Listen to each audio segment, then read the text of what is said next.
Merci, bonjour à toutes et à tous. L'appel du vent va faire que je vais peut-être un petit peu réduire mon propos. En préliminaire, dire que le syndicat d'énergie, je vais me présenter plutôt comme un opérateur de services énergétiques et particulièrement dédié au monde rural, puisque le territoire de la Nièvre est un territoire essentiellement rural avec 224 000 habitants.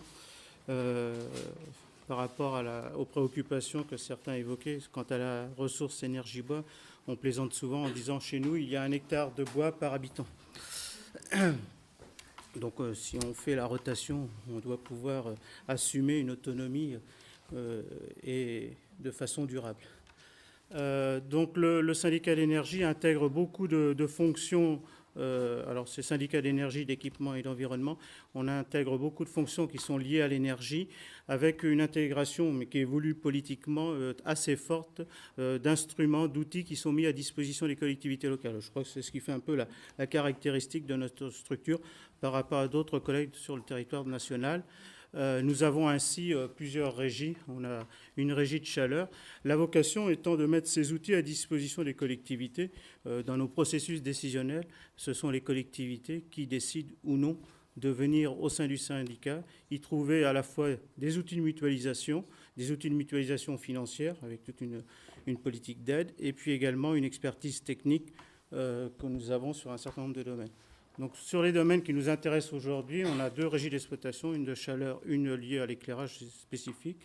On a développé aussi sur les énergies renouvelables tout un volet lié aux tiers investisseurs publics sur les bâtiments publics. Donc on investit en lieu et pour le compte des collectivités locales, essentiellement sur le photovoltaïque, la microhydraulique.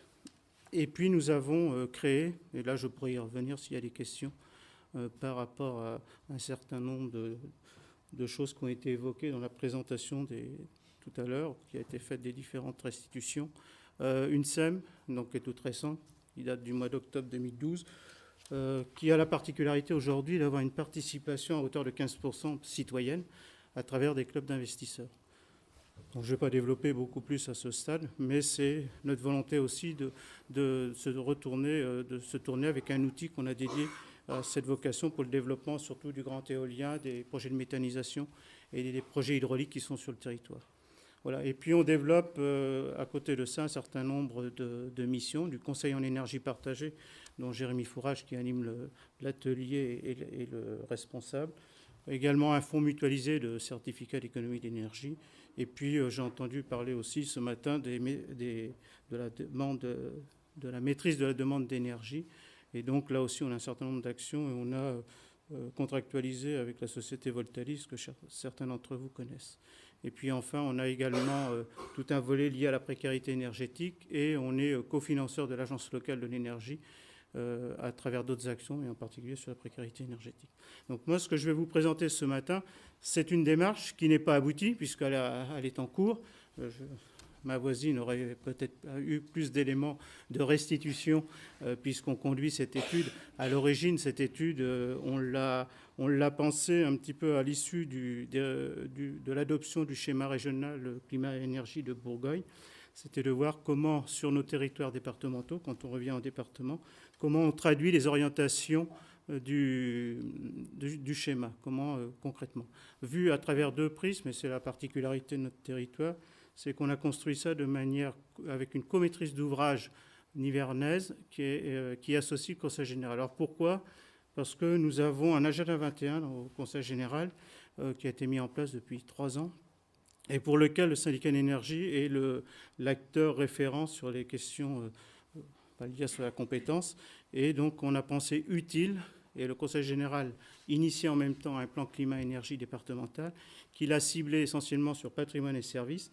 Et il souhaitait, à travers l'étude que l'on conduit actuellement, décliner toutes ces politiques pour les mettre en complémentarité avec les politiques que le syndicat conduit et éventuellement pouvoir développer certains axes. Donc, ce qui fait qu'on a pour objectif de définir à travers cette étude le 3x20 lié au schéma régional sur le territoire, de définir un programme politique de l'énergie pour la Nièvre, et puis favoriser l'appropriation, parce que chez nous, On a eu quelques plans climat-énergie territoriaux qui se sont développés, plutôt sur les pôles urbains, enfin, le pôle urbain principal du département, la ville-préfecture Nevers, et puis nous avons le parc naturel régional du Morvan qui a développé un schéma de cohérence. Par contre, le reste du territoire est quand même assez éloigné des problématiques énergétiques. Et donc là aussi, on a un gros travail et on souhaite, à travers la mobilisation autour de cette étude, mobiliser les élus et surtout préparer l'arrivée des nouvelles équipes en 2014 avec un plan stratégique. Alors oui, il y a aussi un volet de territorialisation de la question énergétique. Ça a été évoqué par beaucoup d'entre vous et je crois que c'est l'objet même des territoires énergie positive. C'est de faire en sorte qu'on revienne avec des moyens politiques départementales, politiques syndicales sur les territoires pour les développer. On a pour ce faire utilisé une démarche, mais je ne vais pas m'appesantir compte tenu de l'heure particulière, où on a fait une consultation. Comme c'était quand même une étude qui avait un caractère un peu inédit, puisque bon, l'objectif de cette étude, c'est de voir un petit peu ce qui se joue en termes de production et de consommation sur notre territoire et de voir l'interconnexion avec les réseaux dont on a la gestion via un concessionnaire que vous connaissez, qui est ERDF. Je reviendrai sur les données aussi, ça a été évoqué à plusieurs reprises. Par rapport, effectivement, c'est un véritable chantier. Donc, sur la méthode, la démarche, on a procédé par un dialogue compétitif pour faire le choix d'un groupement d'études, puisque bon, il n'y avait pas après avoir auditionné un certain nombre d'acteurs de bureaux d'études, on n'avait pas vraiment des gens qui présentaient le spectre total, les compétences et l'expertise. Donc je vais faire simple sur la procédure. On a fait un dialogue compétitif avec un choix de candidats, un dialogue qui nous a permis de nous assurer qu'il y avait bien adéquation entre les objectifs de l'étude, nos attentes et la compréhension qu'avaient ces bureaux d'études de celle-ci, de voir aussi les apports qu'ils étaient capables de nous apporter, puisque bon, il y a des outils, ils disposent pour un certain nombre d'entre eux d'outils, et c'était intéressant de voir comment ils allaient les adapter au périmètre de notre étude. Et donc ça nous a conduit à faire le choix, c'est une procédure un peu longue qui a pris 5 mois, de faire le choix fin 2012 d'un groupement d'études qui est constitué Énergie Demain avec l'AEC. Alors cette étude qui vient tout juste de démarrer, il y a une première phase qui concerne la définition du profil énergétique départemental. C'est la constitution assez fine de l'état des lieux de la situation énergétique sur notre territoire, à travers l'élaboration d'un bilan des consommations d'énergie, tout secteur d'activité confondu. Donc là, j'en force un peu des portes ouvertes par rapport aux gens qui ont conduit les plans climat-énergie territoriaux. Mais on va le faire, là, et effectivement, c'était un peu compliqué, puisque on vient tout juste pratiquement d'aboutir pour avoir une mise à disposition des données, bien qu'étant autorité concédante, hein, ça a été dit. L'intérêt, c'est qu'on va pérenniser la mise à disposition de ces données au niveau régional, avec des restitutions donc, au niveau de chaque département de la région Bourgogne, et qu'on s'inscrit dans le temps avec un cadre qui va être formalisé et contractualisé par la région avec ERDF, ce qui va donc stabiliser, on l'espère pour l'avenir, et nous éviter d'avoir perdu, c'est des données dont on a mis 5 à 6 mois pour obtenir cet accord. Donc c'est important puisque ça va abonder, après je vous le dirai, un observatoire. Donc cet état des lieux aussi sur les réseaux, puisque, comme je vous le disais, le but étant de mettre en relation la présence des réseaux sur le territoire, qu'ils soient électriques, gaziers, et je parle de réseaux aussi en thermie à travers les réseaux de chaleur, même s'ils ne sont pas interconnectés. La question de l'approvisionnement, la question de la structuration de l'offre permet quand même de réfléchir en termes de réseau. On aura donc aussi un inventaire de la production actuelle sur le territoire, qu'elle soit fossile, renouvelable et fatale, un inventaire des potentiels de stockage d'énergie, une analyse des fragilités du territoire, alors sur deux champs, liées au changement climatique. Alors je dis tout de suite, cette étude n'a pas pour vocation de travailler sur volet gaz à effet de serre, même si on va quand même rapprocher un certain nombre d'éléments statistiques au cours de l'étude, mais il n'y a pas un volet dédié à cet aspect des émissions. Donc sur le changement climatique, voir un petit peu les impacts que ça peut avoir à la fois sur les réseaux, mais aussi sur les ressources renouvelables. En particulier, on a un territoire hydrographique important et ça sera intéressant de savoir l'impact. L'effet social aussi qui est lié à l'inaction en matière de précarité et de vulnérabilité, puisqu'on a quand même un territoire qui présente des spécificités particulières quant à l'habitat. Il y a un recensement et un diagnostic des politiques et des actions qui sont conduites par les acteurs nivernais, donc, puisque là ce sont les acteurs industriels, agricoles, tertiaires, à travers une analyse à FOM. On va constituer un référentiel de données, puisque ce bilan, on va surtout s'exercer à l'établir sur les 3 dernières années et à le faire vivre dans le temps, avec des pas de temps différents suivant les données métrologiques. C'est les données des concessionnaires au niveau, où là on aura des données annuelles qui vont nous permettre d'alimenter un bilan, et puis des données restituées sur un pas de temps de 5 ans. On a pris comme périmètre pour établir ces données le périmètre communal le plus fin possible. Pour les données métrologiques, ça présente un intérêt d'avoir l'état des consommations sur le territoire. Pour certaines autres, elles seront agrégées à des niveaux communautaires, pays, et en fonction peut-être aussi bassin de vie. Je sais que c'est un discours qui plaît bien au clair. Donc l'objectif de l'étude, c'est de voir comment on traduit sur notre territoire les orientations du schéma régional. Contribution à minima suivant les 3 scénarios qui ont été définis par le schéma régional. Nous avons aussi la mise en perspective des politiques et des actions qui sont déjà menées par le département au regard du schéma, justement, en voyant leur état d'avancement. On va préfigurer un observatoire départemental de l'énergie qui, je l'ai dit à travers les données qu'on va reconstituer localement, qui va pouvoir permettre aux territoires, les communes, mais surtout les intercos, puisqu'on va s'adresser aux EPCI, d'avoir un bilan annuel sur leur territoire qu'on pourra leur restituer.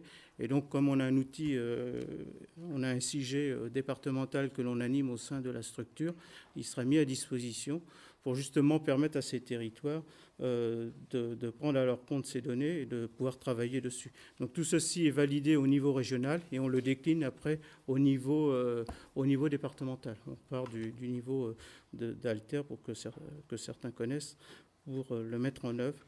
Et donc on est en train de définir un petit peu les indicateurs et les paramètres.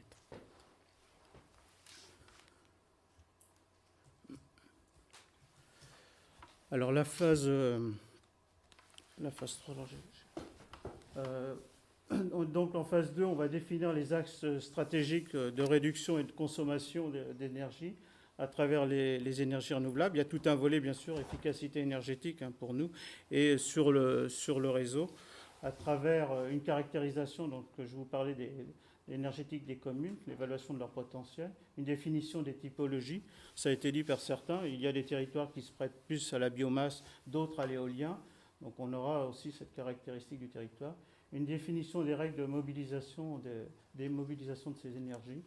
Et puis par ailleurs à ça, des définitions de l'évolution de la demande, des hypothèses socio-économiques, démographiques, puisque bon, on a un pas de temps de 2020, 2030 et 2050 sur cette étude. Et donc c'est de voir un petit peu, au vu des indicateurs fournis par l'INSEE, comment ça va évoluer, mais aussi en termes d'économie et en termes de coût d'énergie. Donc à l'issue, on va construire le but, c'est de construire 3 scénarios sur lesquels les élus auront à se prononcer pour faire le choix d'entre eux, à seule fin de pouvoir définir après la stratégie dans un 3e temps. Donc la stratégie, c'est d'avoir une vue sur les leviers et les actions qui sont mobilisables pour les politiques incitatives qu'on va mettre en place. Bon, il y a un certain nombre de choses. Ça veut dire que le Conseil général, comme le syndicat, on va certainement faire varier un certain nombre d'indicateurs ou certains aides que l'on alloue à l'heure actuelle en fonction des éléments qui auront été constatés, en fonction de la stratégie que les élus auront voulu définir. Je pense que on avait surtout une politique de l'offre. On va se tourner peut-être vers une politique plus de la demande des territoires pour adapter nos aides publiques. Une analyse des financements aussi qu'on doit conduire avec le bureau d'études pour faire un benchmarking un petit peu des différentes solutions qui existent en France mais aussi à l'étranger pour trouver des vecteurs un peu innovants. Alors c'est peut-être plus à titre personnel que je m'exprime, mais je reste convaincu qu'aujourd'hui que tout miser une politique à 10 ou 20 ans sur des fonds publics, c'est certainement prendre un risque et à terme de ne pas forcément remplir les objectifs, et qu'il nous faut trouver les moyens de mobiliser le territoire pour que celui-ci puisse investir et croire. L'énergie, c'est du développement économique, c'est un retour sur le territoire, donc c'est à nous de voir. Et effectivement, les règles actuelles, ça a été dit à travers les restitutions, sont compliquées au niveau de l'AMF pour constituer cette épargne. Mais je pense que à travers le débat sur la transition énergétique, on pourra escompter, faire bouger un peu les lignes.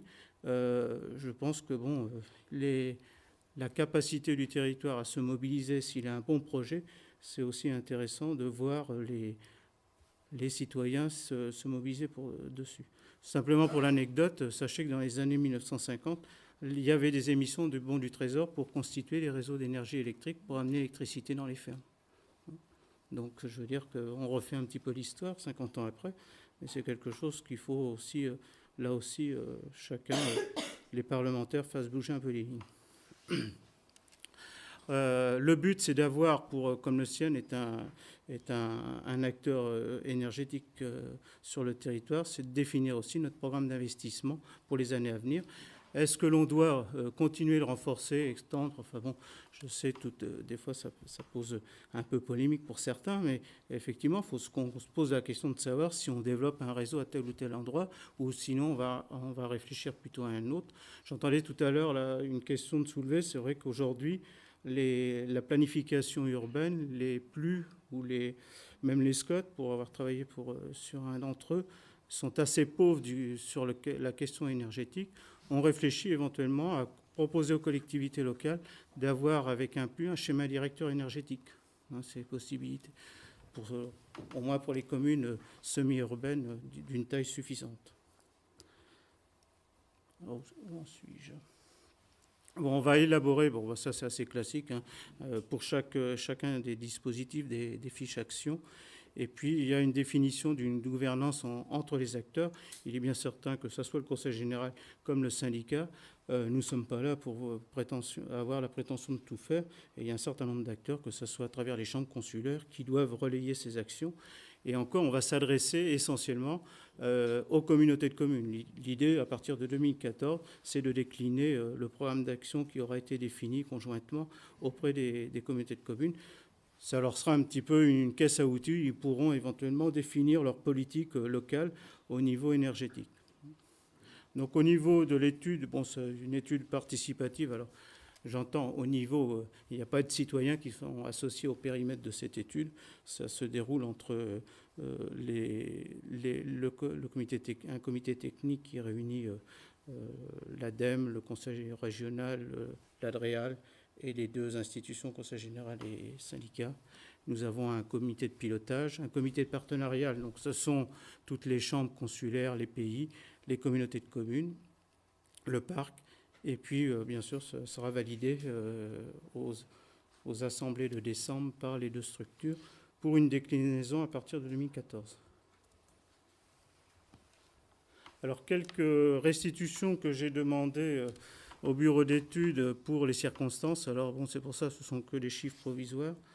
On a donc, sur notre territoire départemental, une consommation globale de 5700 gigawattheures, dont vous avez une décomposition. Et on voit que la part citoyen, c'est 60% de ce total. Donc là aussi, on voit qu'il y a quand même des actions il y aura des actions à décliner dans ce sens.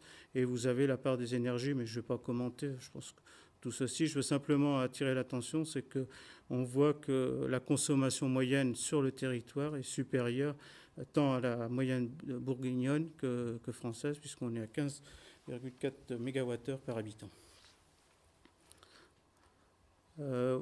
Réduire la dépendance énergétique du territoire, on voulait voir, parce qu'on avait, c'était un peu empirique, mais on voyait bien à travers les dossiers du FSL, Fonds social logement, que la question énergétique, la précarité s'installait de façon durable sur notre territoire. Et on veut aussi avoir des indicateurs en la matière. On s'aperçoit que l'approche du taux d'effort énergétique, c'est-à-dire les gens qui dépensent plus de 15% de leurs revenus sur la question énergétique. Aujourd'hui, donc sur la carte de gauche, vous avez l'État, on a 23% de ménages qui se trouvent dans cette situation. Si on ne laisse rien faire et avec un taux d'augmentation des énergies de l'ordre de 20%, à horizon 2020, vous voyez la carte de droite, comment elle change de couleur. D'où la nécessité, on veut là aussi un petit peu pointer la difficulté que l'on a sur le territoire à mobiliser les élus sur la question de l'efficacité, parce qu'on a un patrimoine ancien, qui est historique, qui est lié à l'histoire de ces départements, rural, peu de revenus, des revenus plutôt agricoles à l'époque, ou des revenus industriels, ce qui fait qu'on a un habitat qui est en très mauvais état. Là, c'était l'utilisation des énergies renouvelables, le point sur le territoire départemental. Donc là, par contre, on se situe un petit peu au-delà de la moyenne bourguignonne, puisqu'on a 10%. C'est essentiellement, à l'instant où je vous parle, lié à la présence de barrages micro-hydrauliques sur notre territoire, qui fait que pratiquement, d'ailleurs, la capacité de mobilisation est pratiquement rendue à 100%. On est à 11,8 de gigawattheures. C'est pratiquement, ça sera la marge. Donc on voit que c'est la biomasse individuelle, je vous disais tout à l'heure, on a 1 hectare de bois par habitant, donc ça se traduit. Les affouages, même si on fait le même constat, ça a été dit que c'est en chute, remonte depuis quelques années, depuis 2 ou 3 ans. Je ne sais pas si c'est un phénomène lié à la crise, mais bon, donc là on accentuera. Bon, alors après je passe les difficultés des chaudières et tout, enfin des émissions qui peuvent en être liés. Il y a la biomasse collective, donc ce sont les chaufferies. Donc ça, c'est quelque chose qui se développe et qui va se développer encore fortement dans les années à venir, parce qu'il y a une action quand même très soutenue par la région, et puis l'ADEME et le Conseil général pour ce qui nous concerne, qui fait qu'on a quand même là un niveau d'aide qui nous permet de sortir des projets. La biomasse industrielle, elle est pratiquement à 100% de la mobilisation. Du solaire thermique qui est peu significatif pour l'instant. De la méthanisation, il y a quelques unités sur le territoire. Les déchets, c'est la seule unité d'incinération. Il n'y en aura pas d'autres. Donc là, on est aussi sur les énergies fatales au maximum de ce qui est mobilisable. Photovoltaïque à 4,4. Et puis, nous avons surtout, bien sûr, avec la biomasse, les projets éoliens qui, pour les premiers projets, rentrent en chantier cette année. Et vous avez à côté... Vous avez le poids sur chacun d'entre eux, à l'instant T, aujourd'hui, et puis ceux qui vont se réaliser au cours de l'année 2013, soit un total de 626 gigawattheures sur le département, à rapporter aux 5700 de consommation. Bon, ça on peut passer, c'est la représentation. Là, rapidement, pour conclure, on voit à peu près déjà les premières... Alors bon, c'est à prendre aussi un petit peu avec... précaution dans la mesure où ces résultats ne sont pas encore totalement consolidés. Mais on voit déjà les vecteurs énergétiques sur lesquels la mobilisation financière est forte. Donc sans surprise, on retrouve l'éolien et le solaire thermique en fonction, là aussi, des objectifs qui sont ceux liés au schéma régional. Voilà, je ne vais pas commenter tous les chiffres. Voilà, donc cette étude a démarré. Le débat sur la transition énergétique a fait qu'on a pris un peu de retard. On aura une restitution du bilan début juillet, dans un mois. Et donc on garde quand même l'objectif de conclure cette étude à la fin de l'année avec une série d'ateliers décentralisés à l'automne sur le territoire départemental.